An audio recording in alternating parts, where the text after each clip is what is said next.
Hello, everybody, and welcome back once again to Coach's Corner, powered to you by Central Hydraulics, distributor of Boss plows and equipment for over 26 years. I'm your host, Paul Vold, as we are into the second half of the 2025 season, or at least for your Granite City Lumberjacks.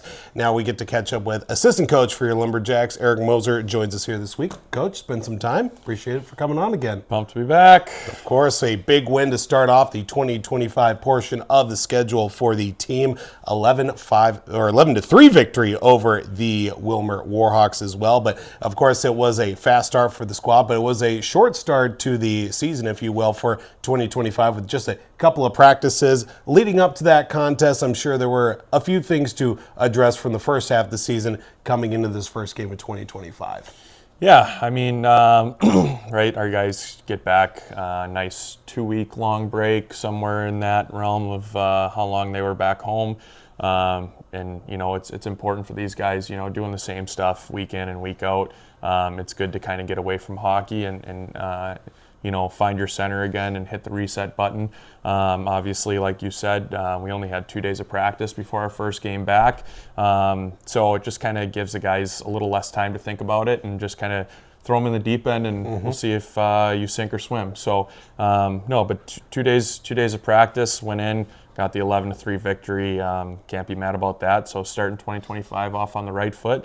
And hopefully we can just keep the ball rolling and be a little bit better than we were towards the end of the first half. Yeah, and of course it was a fast start for the team too. I mean, there were goals very quickly in the first 10 minutes of the first period. It was 3-2 at one point. How did the team really feel about with that fast start? Of course, you know, kind of coming out with setting a precedent, at least with the tone of the contest. Yeah, I mean, I think the big message for us is, you know, take care of our D zone, you know, because I think that's where games are won and lost, obviously, but you know, we have all the confidence in the world with our offensive ability and the skill that we have up and down the lineup.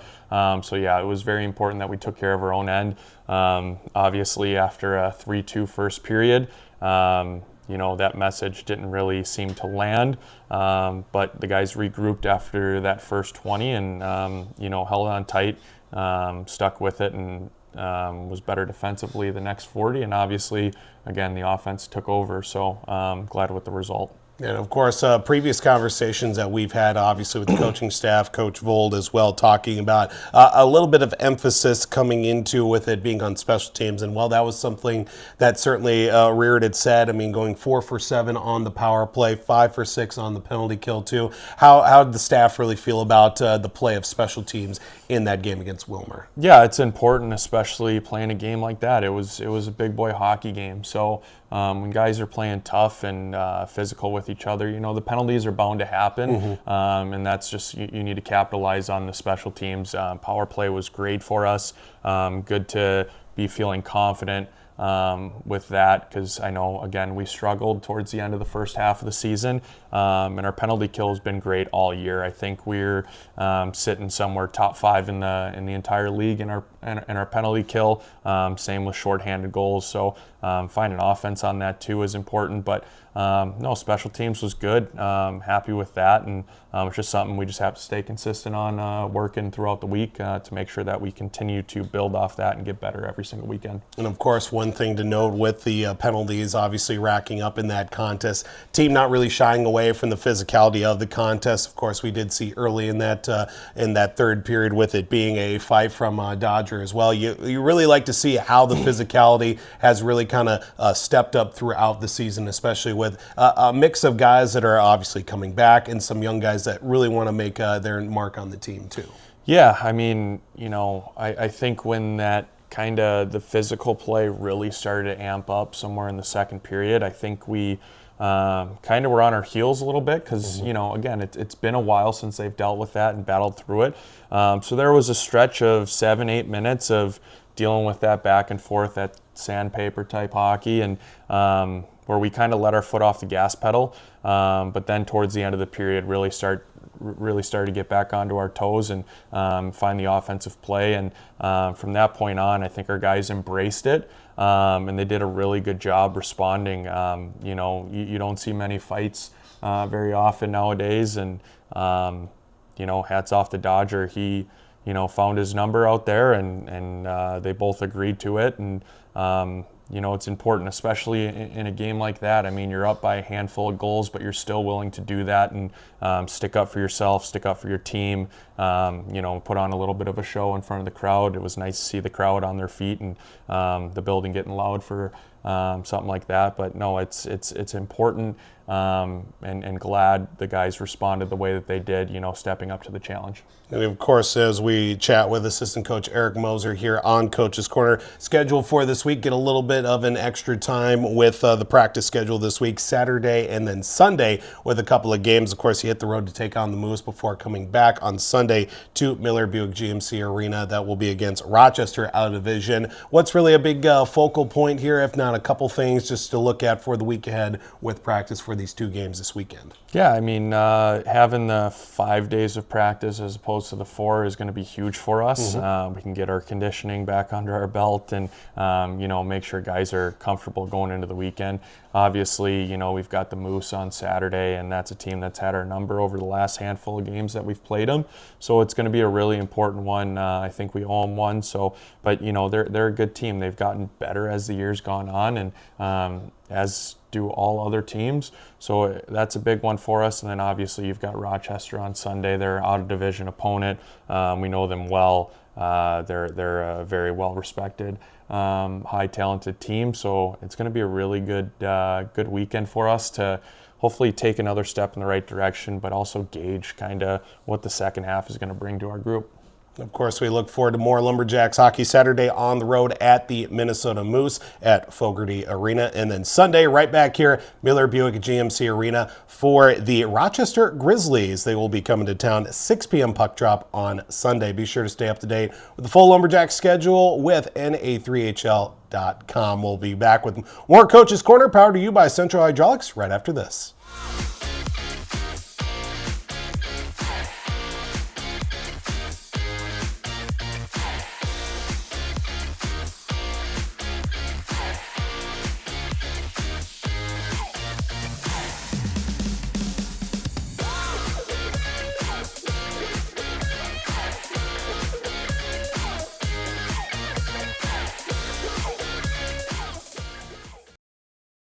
Welcome back to Coach's Corner, brought to you and powered to you by Central Hydraulics, proud distributor of Boss Plows and equipment for over 26 years. I'm your host, Paul Vold, as we get a chance now to catch up with one of our players into the second half of the season. We finally get the chance to talk with number 11, Seth Terhell. And Terhell, thanks so much for joining us this week. Thanks for having me. Of course, we appreciate the opportunity to learn more about some of our new players. First off, just introduce yourself. How long have you been playing hockey? Yeah, my name's Seth Terhell. I've been playing hockey for about 14 years now. Okay, so one of the reasons that we like to talk with some of our new players, just learn about why did you choose Granite State to come to this program? It helped. I was able to, living close, I was able to come watch some games, and I really like the environment here. And all the guys, they brought me back, showed me around the locker room. I just really enjoyed it. I liked all the coaches, Jimbo. I liked everybody, so that helped a lot. Absolutely, that certainly does help. And of course, you being one of the players that we've been keeping an eye on, you got hurt towards the latter part of the first half of the season. Coming back from injury, you're back in the lineup here on Saturday. How'd it feel coming back? And of course, how's been the recovery with the wrist? It feels good now. Mm-hmm. It was a little rough right away. I went out to the local outdoor rinks, stick handle a little bit. Right away it was a little awkward, but now it's starting to feel a lot better. So yeah, you could certainly tell, of course, now with the productions you had in the game against Wilmer. But with all that being said, had a short week of practice coming back from the holiday break. Just a couple practices before that game this past Saturday. What was the kind of practices? How did they really feel to get the team back and at least get their legs going a little bit? Yeah, getting the legs was huge. Mm-hmm. The first practice and the second too, even we were just trying to get a lot of puck touches, just moving the feet the whole practice. Puck touches were huge too. So, and of course that really did come out for an 11-3 victory over the Wilmer Warhawks this past Saturday. You especially 2 goals, 2 assists in that contest. I mean, it was a real, a fast start for the contest too. How did you feel? How did the team really feel to come out with that fast start and ultimately get that win? I think it was big coming off a break. It could have went the other way just because coming off a break, everyone's a little slow. Feet aren't quite under us yet, so it was really nice to come out and bring it to them. Yeah, and of course now, one thing that we've kind of see too as the seasons kind of come along, trying to keep that energy up, and especially in a very tight, very tight contest. At least it was to start off. It was 3-2 after the first. Then ultimately they scored the first goal in the second period, but ultimately pulling away. How did the team find a way to really keep that energy up and just ultimately be able to pull away against Wilmer? I think we were all on the same page. We were like, we can beat these guys. We just had to stick with it. We just had to find our groove, The first period, we weren't quite there yet. The second period, we started to find it, and we just hammered it home after that. So we just had to find the groove. Yeah, you start off, of course, a win in 2025. Back to practice here this week. A little bit of a longer stretch here with 2 games Saturday, Sunday. What's been kind of a big focus here to start off the week into this week of practice with a couple games this weekend? Well, having the 5 practices, it's nice. It helps. We can start the week with a little more skill-oriented stuff. We can slow it down a little bit. Having all 5 days to practice helps, especially coming off that break like we were talking about. So. Yeah, of course, Lumberjacks will be back in action coming up here this weekend. Saturday, we'll be on the road at the Minnesota Moose. Then Sunday, right back here at Miller Buick GMC Arena. They'll be taking on the Rochester Grizzlies out of division. That'll be a 6 p.m. puck drop right here on Sunday. We're talking with number 11, Seth Terhell, this week on Coach's Corner. Now we get to the fun part with some rapid-fire questions. You ready for this? I'm ready. All right, starting off here, we'd like to know, what's kind of the pregame routine for you? Do you usually start kind of right away in the morning, right before you get to the rink? What gets you in that right mindset for game day? I'm not too superstitious when it comes to stuff, but once I get to the rink, I always tape up my stick, set my back up out, and just kind of start hanging out with the guys. Okay. Getting ready for the game. I don't do anything crazy, listen to a little music on the car ride, but just like to have more of a chill type entering to the game. You usually like to eat beforehand. What's kind of like a little bit of a pregame meal to at least get something in you before the game? I try to eat about 4 o'clock probably, maybe a little sooner because I have to drive out. But I like anything chicken, little chicken and rice, chicken and noodles, something like that. Okay. Which jersey do you prefer here with Granite City? Do you prefer the reds or the white jerseys?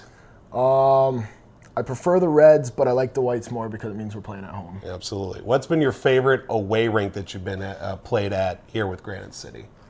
The atmosphere in Alex, but the rink in Eveleth. I think the rink's way cooler in Eveleth. Just the history with it. Gotcha. If you weren't playing hockey, what would be another sport that you'd like to go maybe further into in your life? Lacrosse. Lacrosse, I played that when I was younger, and it was super fun sport, but nothing beats hockey. I like it. Got any hidden talents that maybe people don't know about you? Hidden talents? I can juggle. Okay. That's nothing crazy, but I like it. And you and something. TJ Lepisto, a couple of jugglers on the team. We'll have to have a face-off with that. If there was one teammate that you could switch maybe lives or personalities with, who would be that one teammate on the squad? Switch. Ooh, I don't know.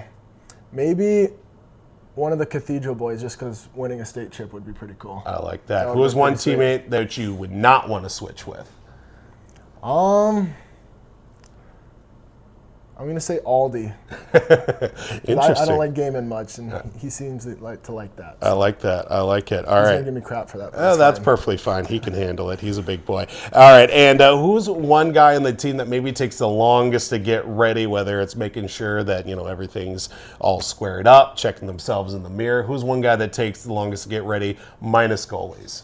Minus goalies. It's got to be Parker Comstock. It's got to be. Oh, Parker Comstock. I like that. Who's got the messiest stall on the team? Messiest stall.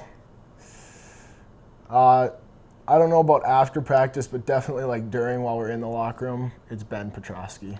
Interesting. sure. Petro. Okay, we'll have to mention that to him next time. And finally here, no throwing any other teammates under the bus, personal goals for this season. What do you want to get out of your time here with Granite City? I want to push as far as we can in playoffs, try to win the whole thing, maybe score a few goals while we're doing it. All right, I like that. Number 11, Seth Terhell, joins us here this week on Coach's Corner. Powered to you by Central Hydraulics. Getting your Lumberjacks back in action coming up here this weekend. That will be Saturday on the road at the Minnesota Moose before coming back home. That'll be Sunday. That'll be a Sunday puck drop, 6 p.m. against the Rochester Grizzlies. Coach's Corner, powered to you by Central Hydraulics, distributor of Boss plows and equipment for over 26 years. We'll talk to you guys next week.